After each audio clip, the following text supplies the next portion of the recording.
Tripura info news update. TBKU, CITU ও TCCH বিরোধের যৌথ উদ্যোগে এক বিক্ষোভ কর্মসূচি সংগঠিত করা হয়। জনবিরোধী বিদ্যুৎ আইন সংশোধনী বিল ২০২৫ বাতিলের দাবিতে এদিন এই কর্মসূচি পালন করা হয়। এ উপলক্ষে বক্তব্য রাখেন প্রাক্তন বিদ্যুৎমন্ত্রী তথা সিআইটিইউ রাজ্য সভাপতি মানিক দে। এছাড়াও উপস্থিত ছিলেন টিসিসিএইচ বিরোধের চেয়ারম্যান রঞ্জিত রুদ্রপাল, সাধারণ সম্পাদক মহুয়া রায়, সিআইটিইউ রাজ্য সাধারণ সম্পাদক শঙ্কর প্রসাদ দত্ত, ত্রিপুরা বিদ্যুৎ কর্মী ইউনিয়নের সভাপতি রণবীর রায়, সাধারণ সম্পাদক সুব্রত গাঙ্গুলি প্রমুখ। বিষয়বস্তু হল, আপনারা জানেন বিদ্যুৎ হল একটা অত্যাবশ্যকীয় ক্ষেত্র। এটা ছাড়া মানুষের জীবনযাত্রা অচল হয়ে যায়। কেন্দ্রীয় সরকার গত ২০১৪ সালের পর দফায় দফায় তারা বিদ্যুৎ বিল উত্থাপন করে বিদ্যুৎ ক্ষেত্র সম্পূর্ণভাবে আদানি আম্বানির মতো যারা দেশের লুটেরা, দেশটাকে যারা লুটপাট করে খাচ্ছে, তাদের হাতে তুলে দেওয়ার জন্য রাস্তা সুগম করার লক্ষ্যে এই বিলটা তৈরি করেছে। সারা দেশে বিদ্যুতের ইঞ্জিনিয়ার এবং কর্মচারীদের বাধার মুখে সময়ে সময়ে পিছু হতে বাধ্য হয়েছে।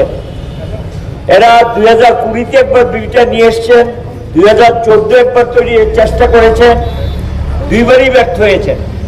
এরপরে প্রশাসনিক নির্দেশ বের করে কিছু কিছু ক্ষেত্রে বেসরকারীকরণের কাজ শুরু করেছেন। এখন এটাকে আইনে পরিণত করার জন্য ২০২৫ বিদ্যুৎ আইন একটা তৈরি করেছে নতুন, যে আইনের মধ্যে ২০০৩-এর আইনের সঙ্গে কোনো সাযুজ্যপূর্ণ না। এই আইনটা সম্পূর্ণভাবে আগে তারা বন্টন যেটা, এটা অধিকাংশ এখনো প্রায় ভারতবর্ষের ৭০% এখনো সরকারি বা আধা সরকারি প্রতিষ্ঠানগুলোর হাতে, অর্থাৎ নিগমের হাতে বা বোর্ডের হাতে। এখন এই যে বন্টন ব্যবস্থাটা, এটা যাতে বেসরকারি হাতে তুলে দেওয়া যায়, তার জন্য এই নতুন আইনের মধ্যে এটা ঢুকিয়েছে। আরো ঢুকিয়েছে যেটা বিদ্যুতের যে সমস্ত টাওয়ার লাইনগুলো আছে, খুব দামি টাওয়ার লাইন, এক প্রান্ত থেকে আরেক প্রান্ত বিদ্যুৎ নিয়ে যাওয়া হয়, পাওয়ার গ্রিড কর্পোরেশনের অধিকাংশ শেয়ার তারা বিক্রি করে দিয়েছেন। অল্প কিছু শেয়ার আছে। ১০০% এফডিআই, ফরেন ডাইরেক্ট ইনভেস্টমেন্টের নামে আদানি আম্বানির মতো লোকদের হাতে এই অ্যাসেট, লক্ষ লক্ষ কোটি টাকার যে সম্পদ, এটা তুলে দেওয়ার সিদ্ধান্ত নিয়েছেন এবং এটা এই বিলের মধ্যে কায়দা করে ঢুকিয়ে দিয়েছেন। এই বিলের মধ্যে ঢুকিয়ে দিয়েছেন আরো যেটা পরিবাহী লাইনের সঙ্গে সঙ্গে যেটা বিদ্যুৎ উৎপাদন কেন্দ্র। আপনারা জানেন ভারতের অন্যতম লাভজনক সংস্থা ছিল এনটিপিসি, অর্থাৎ গ্যাস কে দিয়ে যে বা কয়লা দিয়ে যে বিদ্যুৎ উৎপাদন হয়, যেটা ভারতবর্ষের অধিকাংশ রাজ্য চলছে, এটা লাভজনক সংস্থা। এখান থেকে ৫০ থেকে ৬০,০০০ কোটি টাকার নেট প্রফিট কেন্দ্রীয় সরকারের ভান্ডারে জমা পড়ে ডিভিডেন্ড হিসেবে, লভ্যাংশ হিসেবে। এই যে ক্ষেত্রটা, এই ক্ষেত্রের একটা বিরাট অংশ ইতিমধ্যে তুলে দিয়েছেন, এনটিপিসির যে অংশগুলো তুলে দিয়েছেন। আরেকটা ধরেছেন জলবিদ্যুৎ কেন্দ্র, ক্ষেত্র যেটা এনএসপিসি, ন্যাশনাল হাইড্রো পাওয়ার কোম্পানি। এটা জল দিয়ে বিদ্যুৎ উৎপাদন, সস্তায় বিদ্যুৎ পায় ভোক্তারা। এই বিদ্যুৎ ক্ষেত্রটাকে বেসরকারীকরণ করার জন্য তারও শেয়ার তারা বিক্রি করে দিয়েছেন, বাকিটা বিক্রি করার জন্য উদ্যোগ হয়েছে। তৃতীয় যেটা আমাদের উত্তর পূর্বাঞ্চলের 7টা রাজ্য 8টা রাজ্য নিয়ে যেটা তৈরি হয়েছে, নিপকো। ইতিমধ্যে নিপকো অধিকাংশ প্রজেক্ট বন্ধ করে দিয়ে এই নিপকোটাকে বিক্রি করে দেওয়ার, এটাও প্রফিটেবল লাভজনক সংস্থা, এটাকেও বিক্রি করে দেওয়ার সিদ্ধান্ত নিয়েছেন। ইতিমধ্যে তার কাজ শুরু হয়েছে। আমাদের এখানে যে মনার চক যেটা আমরা তৈরি করেছি বামফ্রন্ট সরকারের সময়, এটা নিপকোর টাকায় তৈরি হয়েছে। এই মনার চকটা এখন ধীরে ধীরে এটা বেসরকারিতে তুলে দেওয়ার জন্য প্রক্রিয়া শুরু হয়েছে। এরকম উত্তর পূর্বাঞ্চলে নিপকোর যে বিদ্যুৎ কেন্দ্রগুলো আছে, যেটা লাভজনক সংস্থা, এগুলো তুলে দিচ্ছে। এগুলো গিয়ে বন্টন সম্পর্কে যেটা আমরা লক্ষ্য করছি, স্টেট গভর্নমেন্টের যে বিদ্যুৎ ক্ষেত্রগুলো আছে, সেগুলো আমাদের এখানে বর্মরা প্রজেক্ট বন্ধ। কি কারণে বন্ধ? এই নিগম উত্তর দিতে পারবে না, সম্পূর্ণভাবে দায়ী তারা। আমাদের এখানে রুকিয়া প্রায় অধিকাংশ বন্ধ হয়ে গেছে, একটা ইউনিট মতো চালু আছে, এগুলো রুকিয়ার অবস্থা। স্বপ্ন দেখাচ্ছেন, এই করবেন সেই করবেন, এই সমস্ত কথাবার্তা চলছে। তাহলে স্টেটের হাতে রইল কি? ডম্বরও বন্ধ, তো স্টেটের তো রইলই না উৎপাদন ব্যবস্থা। এই পরিস্থিতির মধ্যে এই ক্ষেত্রটাকে জটিল থেকে জটিলতর অবস্থায় নিয়ে যাচ্ছে। এটার সঙ্গে যেটা যুক্ত করেছেন যে এই উৎপাদন ক্ষেত্র এবং পরিবহন ক্ষেত্রটাকে বিক্রি করে দিয়ে এবার বন্টনের যে লক্ষ লক্ষ কোটি টাকা যে সম্পদ জনগণের ট্যাক্সে মানুষের টাকায় তৈরি হয়েছে, জনসাধারণের পয়সায় তৈরি হয়েছে, এই সম্পদটা এখানকার যারা বিদ্যুৎ সরবরাহকারী সংস্থা আদানি আম্বানির মতো যারা বিদ্যুৎ ক্ষেত্রে ঢুকেছে ব্যবসা বাণিজ্যের নামে, সরকারি কোম্পানিগুলো হাতিয়ে নিচ্ছেন, তারা যাতে এই সরকারি এই যে প্রতিষ্ঠানগুলো তার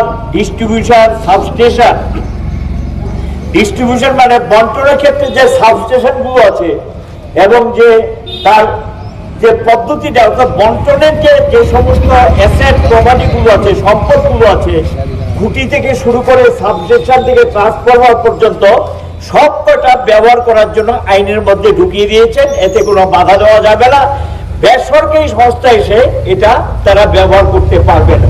এই সম্পদ এখন এই বেসরকারি কোম্পানিগুলো ব্যবহার করতে পারবেন। এটা যদি করা হয় তাহলে এই আধা সরকারি প্রতিষ্ঠানগুলো মুখ থুবড়ে পড়বে, একদম তার কোনো অস্তিত্বই থাকবে না।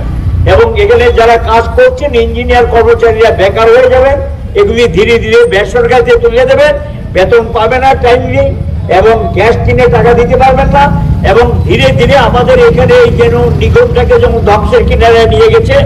একটা লাভজনক সংস্থা ছিল, এটাকে এখন 1100 কোটি টাকার উপরে দেনা, মানে অর্থ কি?